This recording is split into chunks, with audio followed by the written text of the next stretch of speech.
à l'intuition, poster à l'intuition, c'est super, oui, vraiment, je le dis, c'est génial. Mais attention, ça a ses limites. Et je vous explique pourquoi dans cette vidéo.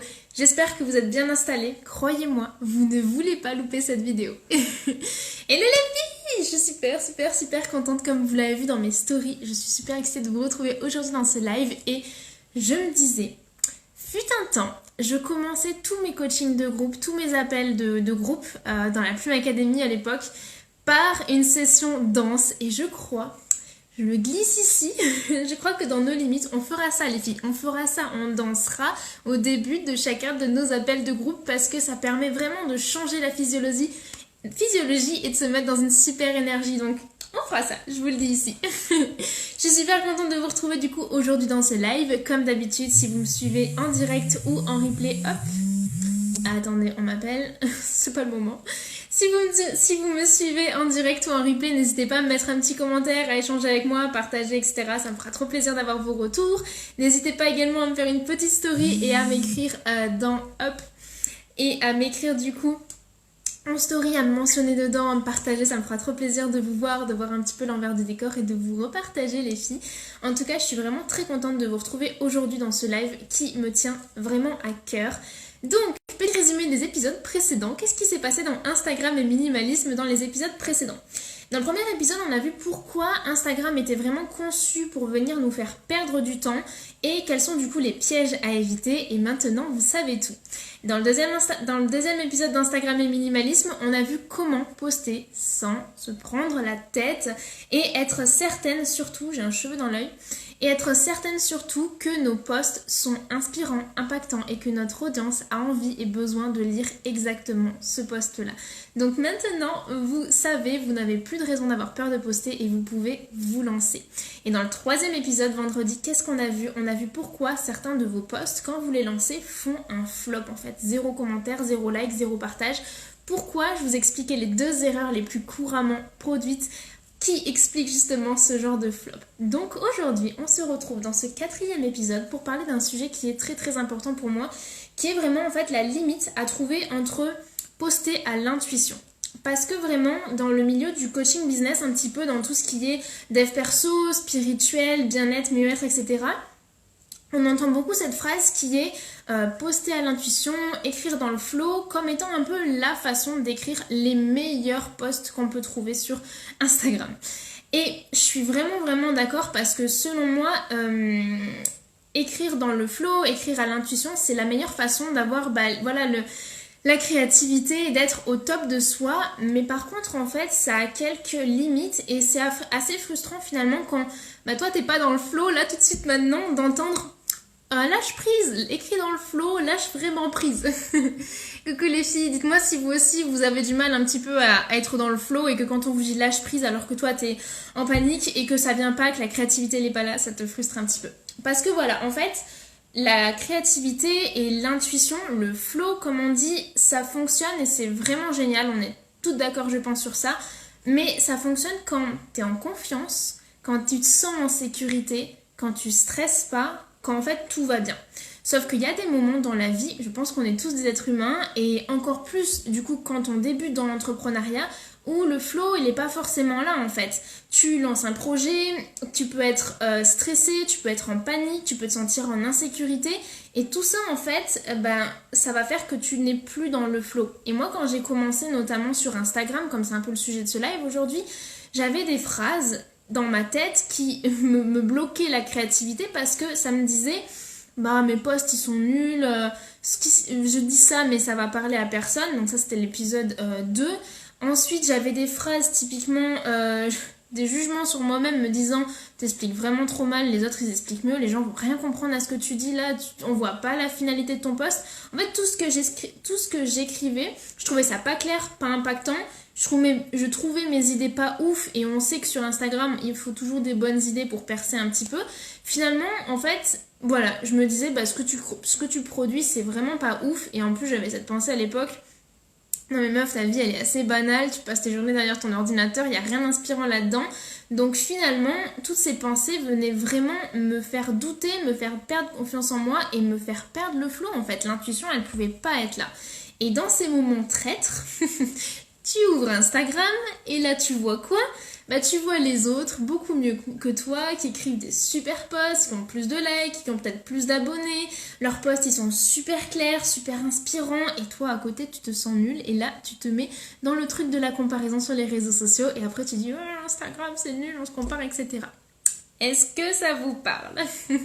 Est-ce que ça vous parle? Dites-moi que je suis pas la seule dans ces moments down à remettre un petit peu en question tout et à finalement ne plus avoir confiance en moi et couper clairement mon intuition, ma créativité et ne plus du tout être dans le flow. Parce que dans ces moments-là, effectivement, tu n'es plus du tout dans le flow. Quand tu as ce genre de pensée qui te traverse la tête, c'est quasiment mission impossible d'avoir une créativité et une intuition hyper présente et hyper le cerveau en ébullition en fait. C'est pas possible. Et c'est là la première limite en fait. Quand tout va bien dans ma vie, oui, je suis dans le flow. Oui, mon intuition elle est là. Mais dès que j'ai un petit stress, une petite peur et que ça va pas, et je suis un être humain donc ça m'arrive, oui, ça m'arrive. Et dans ces moments-là, mon intuition, elle est plus là en fait. Et du coup, moi, je fais quoi dans ces moments-là? Qu'est-ce que je fais? Est-ce que je mets en pause mon entreprise? Est-ce que je poste plus rien le temps que mon mindset y revienne un petit peu au top? Non, en fait, non, moi je suis désolée, mais je peux pas me permettre en fait de mettre en pause mon entreprise parce que pour une durée indéterminée, mon intuition elle est plus là, ma créativité elle est plus là en fait. Donc faire reposer toute sa communication sur son intuition, c'est laisser la possibilité que si pour X ou Y raison, un jour t'es pris de court, t'as un stress, t'as pas le temps, ou alors t'as un problème perso, je sais pas, ton gamin il est malade, ou alors t'as un problème familial, ou même tu tombes malade toi, et mais qu'est-ce qui se passe dans ces moments-là en fait? Qu'est-ce qui se passe? Ton entreprise elle se retrouve sur pause parce que tout était basé sur ton intuition, et là actuellement elle est plus là. Et moi je suis vraiment désolée, mais je peux pas dire à mon proprio désolée, ce mois-ci j'étais pas dans le flow. C'est pas quelque chose qui est possible de faire. Donc dites-moi si vous aussi c'est des choses, si vous me regardez en direct les filles, si vous êtes en replay, dites-moi si ça vous arrive vous aussi par moment. Waouh, votre créativité, votre intuition, le flow c'est là, vous avez plein d'idées, vous écrivez plein de posts et c'est génial. Et à d'autres moments il y a un petit coup de stress, un petit coup de moins bien, un petit imprévu et là plus d'idées, plus d'intuition, plus peut-être le temps non plus de poster. Parce que du coup, il se passe quoi concrètement quand tu bases toute ta communication sur l'intuition et que du coup, d'un coup, ton intuition n'est plus là? Qu'est-ce qui se passe? Pour X ou Y raison, elle est bloquée. Comment tu fais pour pallier à ça? Comment tu fais pour pas t'arrêter de poster? Parce que du coup, moi, je vous l'ai dit, mon proprio, il n'accepte pas l'excuse « je ne suis pas dans le flow ». Donc, qu'est-ce qui se passe quand je suis pas dans le flow? Là, je me force. C'est là que je peux rentrer dans une spirale de je force ma créativité et du coup, je me force à poster et je me force à trouver des idées, je me force à écrire. Sauf que j'ai pas d'idées, donc ce que je ressors, c'est pas forcément le plus ouf dans ces moments-là. Et en fait, le premier problème, c'est que déjà, c'est pas du tout quelque chose qui est agréable de forcer sa créativité. Tu perds du coup un petit peu de plaisir dans le processus parce que c'est vraiment, tu te poses devant ta page là et t'écris, tu te forces, c'est pas agréable juste entre soi et soi. Et le deuxième point à forcer sa créativité, c'est que souvent les posts derrière ils sont pas ouf quoi.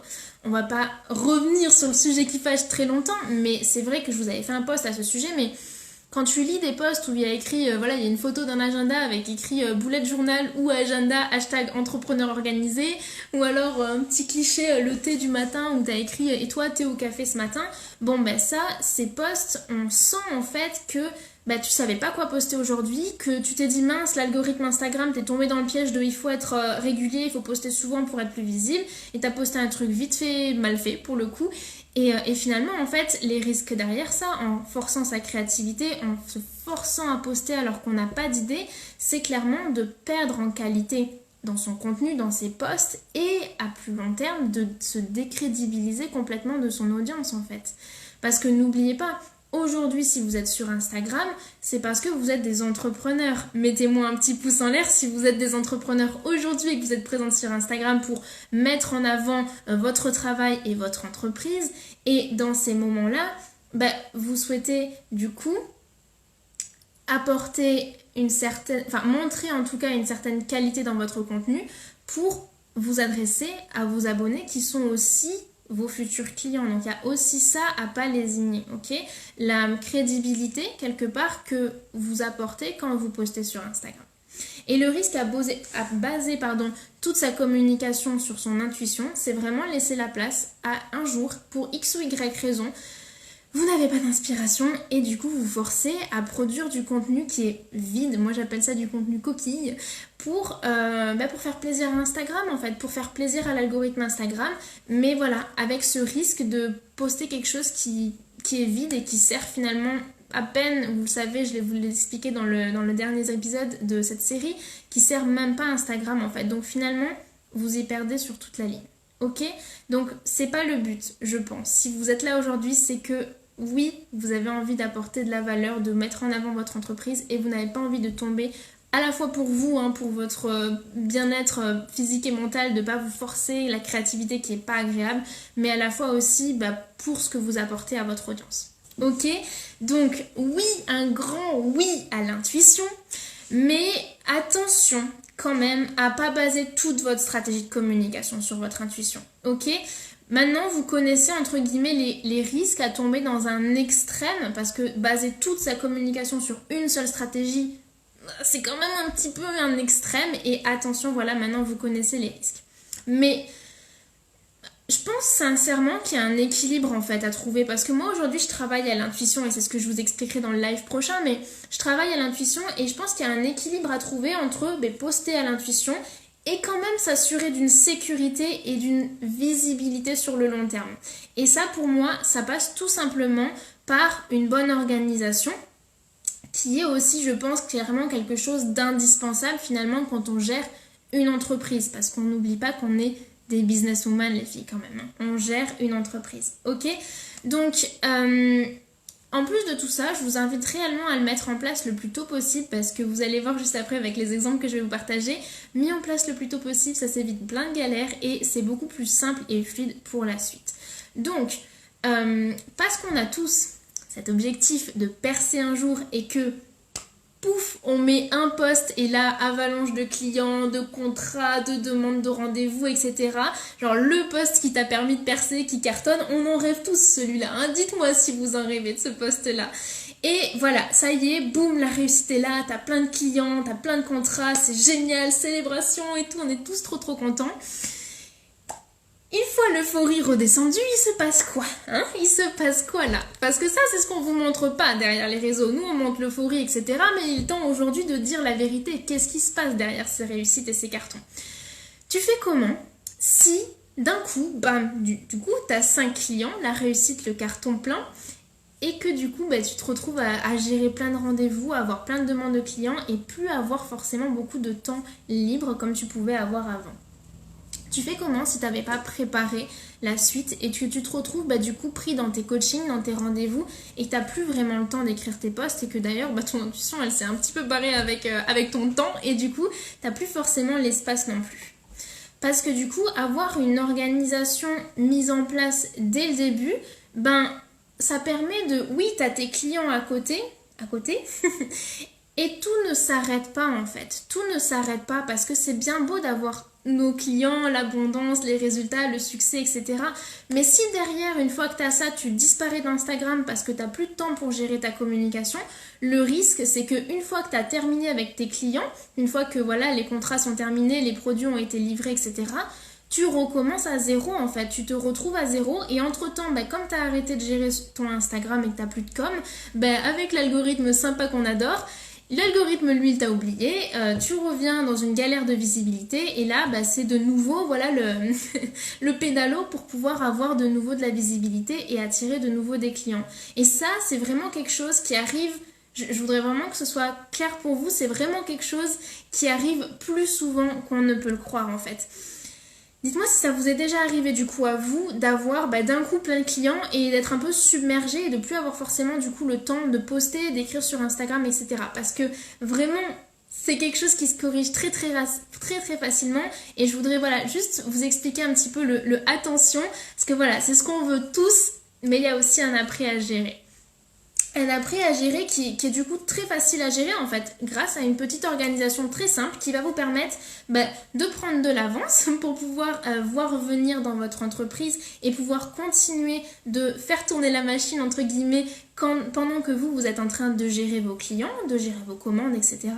Une organisation qui va vous permettre aussi d'assurer une régularité et une stabilité pour pouvoir construire quelque chose de pérenne et une entreprise qui avance en toute sécurité. Et également pour pouvoir aussi vous rassurer que non, tout ne va pas s'écrouler ou vous n'allez pas revenir à la case départ si d'un coup il y a un petit couac ou alors ce que vous faites, il y a une grosse explosion de commandes et de clients. Ok, donc une bonne organisation, c'est aussi avoir voilà, un Instagram et du coup votre communication, parce que c'est toujours ça qui est associé à Instagram. On est là en tant qu'entrepreneur, donc Instagram c'est notre vitrine pour notre communication. Avoir un Instagram qui tourne en pilote automatique, c'est vraiment l'assurance de... je sais pas, si tu as envie déjà de prendre une semaine de vacances, hein, ton entreprise elle continue de tourner. Si toi tu tombes malade une semaine par exemple et que tu peux plus travailler, ton entreprise elle continue de tourner. Ou alors si c'est les vacances scolaires, ça c'est quelque chose que vous me dites souvent, si c'est les vacances scolaires et que t'as tes enfants à t'occuper, à gérer, etc. ou que ils tombent malades et que d'un coup tiens, j'ai plus le temps, je dois m'en occuper, j'ai pas le temps d'écrire mon post, c'est pas grave en fait, ton entreprise continue de tourner. Et ce que je vous souhaite plus que tout, c'est cette réussite si d'un coup vous faites un post et vous avez vos 5 clients, 10 clients, plein de commandes, etc. Que votre entreprise elle continue de tourner et même que ça fasse du coup entrer de nouveaux clients parce que vos posts ils continuent de se mettre en place et vous attirez de nouveaux clients et donc vous avez ce flow continu dont on rêve tous qui est accessible grâce à une organisation. Ok, donc comment faire tout ça, je vais vous l'expliquer dans le live de mercredi où je vais vous expliquer exactement ma routine, comment je fais pour que Instagram ne me prenne qu'une heure par semaine parce que c'est le cas aujourd'hui. Instagram, gérer voilà toute ma com, ça me prend 1 heure par semaine. Je vais tout vous expliquer dans le live de mercredi en détail, donc j'espère que vous êtes là. On va voir comment mettre en place votre Instagram en mode automatique, voilà, et que tout se passe dans les meilleures conditions possibles. Donc soyez au rendez-vous mercredi, on va préparer vraiment votre réussite les filles. Je suis trop excitée. Bon, je vois que vous êtes là quelques-unes, merci de me regarder. Et bien du coup, je vous propose l'exercice du jour. Exercice du jour, on l'oublie pas, vous savez qu'à chaque fin de ce live, je vous propose un exercice. Et aujourd'hui, exercice en 2 parties. La première partie, vous allez voir, elle est tranquille. On va pas trop sortir de sa zone de confort là, ok? Première partie, c'est vous prenez un carnet, vous prenez votre plus beau carnet, celui qui va vous suivre partout, un truc petit de manière générale pour que vous puissiez le glisser un petit peu partout. Prenez votre carnet et ça peut être sur votre téléphone, rassurez-vous, je vous vois d'ici. Vous allez venir écrire dessus quand vous êtes dans le flow, quand vous êtes dans l'intuition, toutes vos idées, tout ce qui passe dans votre tête, vous le notez soit sur vos notes de téléphone, soit dans ce carnet. Vous notez tout ici, ok? Et ça va devenir en fait votre boîte à idées, votre boîte à intuition. Dès que vous en avez une, hop, vous la notez là-dessus et vous pourrez y revenir pour pallier ces moments où du coup l'intuition elle est plus forcément là. Hello les filles, pour pallier les moments où cette intuition elle est plus forcément là pour pouvoir y revenir, ok? Donc premier exercice, vraiment important pour pouvoir gérer les petits moments down. Deuxième partie de l'exercice, et c'est là quand même je vous propose un petit challenge, vous me connaissez. Deuxième partie de l'exercice, ça va être de faire une story. Oui, dans votre story là. Je vais vous mettre un modèle tout prêt, hein, vous rassurez-vous, juste après que vous allez pouvoir utiliser avec voilà, tout bien expliqué dessus. Mais vous allez faire une story sur votre compte. Vous allez poser une question à votre audience pour savoir en fait qu'est-ce que votre audience a envie de lire, qu'est-ce qu'elle a envie de voir sur votre compte aujourd'hui. Vous allez tout simplement lui demander. Et vous n'allez pas lui demander de façon directe en mode, voilà, je vois des fois des personnes dire bon, t'as envie de voir quoi sur mon compte aujourd'hui? Ça, c'est genre la question où vous n'allez pas avoir de réponse. Très clairement, c'est possible, mais bon, c'est quand même très rare, ok? Il y a une certaine façon de poser vos questions à votre audience pour avoir des réelles idées.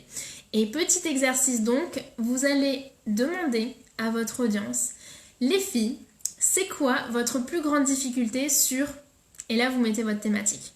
Ok, vous allez compléter par exemple par, pour moi c'est les filles, c'est quoi votre plus grande difficulté sur Instagram. Si vous êtes sophrologue par exemple, ça peut être les filles, c'est quoi votre plus grande difficulté pour rester calme. Si vous êtes spécialisé pour les parents, ça peut être les filles, c'est quoi votre plus grande difficulté pour rester calme quand votre enfant y crie. Vous pouvez aussi mettre c'est quoi votre plus grande difficulté pour réussir à accepter votre corps. Peu importe la thématique, mais l'idée c'est d'aller questionner votre audience sur c'est quoi leur plus grande difficulté. Et ça, c'est une réponse à laquelle... ça, c'est une question plutôt à laquelle les gens vont avoir une réponse et vont pouvoir vous expliquer ce qui est pour eux difficile. Et ça va être pour vous une mine d'or de contenu pour, du coup, créer des posts qui viennent totalement répondre à une demande. Donc, vous serez en plus rassuré que ces posts sont réellement attendus et vont être vraiment impactants pour votre audience. Ok ? Est-ce que ça vous parle, cet exercice ? Est-ce que vous êtes au taquet ? Donc voilà, je suis vraiment contente d'avoir partagé cet exercice avec vous. Je pense que c'est vraiment deux clés, c'est deux parties d'exercice qui vont vous permettre en fait de gérer ces moments un petit peu down et d'avoir une liste d'idées pour les prochains mois de contenu à poster qui vont pouvoir venir pallier un petit peu ces fluctuations dans la créativité. Tout ça, on l'approfondira bien sûr dans nos limites. Dans nos limites, j'ai un exercice pour vous permettre de créer 6 mois de contenu à l'avance et en plus, je vous donne des modèles de posts. Franchement, je vous ai mâché le travail, ça va être génial, génial, génial. J'ai vraiment hâte de vous partager tout ça. Et du coup, je suis vraiment super contente de vous proposer ce premier exercice. Donc, je compte sur vous les filles. Je veux voir vos stories. Mentionnez-moi dedans, taguez-moi dedans. Je vous repartagerai pour mettre aussi un petit peu en avant vos profils. N'hésitez pas à utiliser le hashtag Je suis nos limites si ça vous parle pour voilà, pouvoir un petit peu voir les autres posts des filles, etc. Je suis vraiment super contente de partager ça avec vous. Je suis contente aussi de vous voir passer à l'action parce que vendredi, vous êtes passé à l'action, vous avez posé des actions et ça, c'est vraiment les premières étapes pour avoir les résultats. Donc, félicitations à vous. Et moi, je vous laisse avec l'exercice du jour. J'ai hâte de voir vos partages et vos retours. Et je vous dis à mercredi. Du coup, mercredi, comme je vous expliquais, je vais vous présenter ma routine pour comment je fais pour m'organiser et que Instagram ne me prenne qu'1 heure par semaine. C'est ça que je vais vous expliquer en détail dans le live de mercredi. J'espère que vous serez au rendez-vous. En tout cas, moi, je suis super excitée et je suis 100% prête. Donc, j'espère que vous aussi. En attendant, je vous retrouve en story. Je vous mets l'exercice et j'ai hâte de voir vos retours. Je vous fais des gros bisous les filles. À très vite.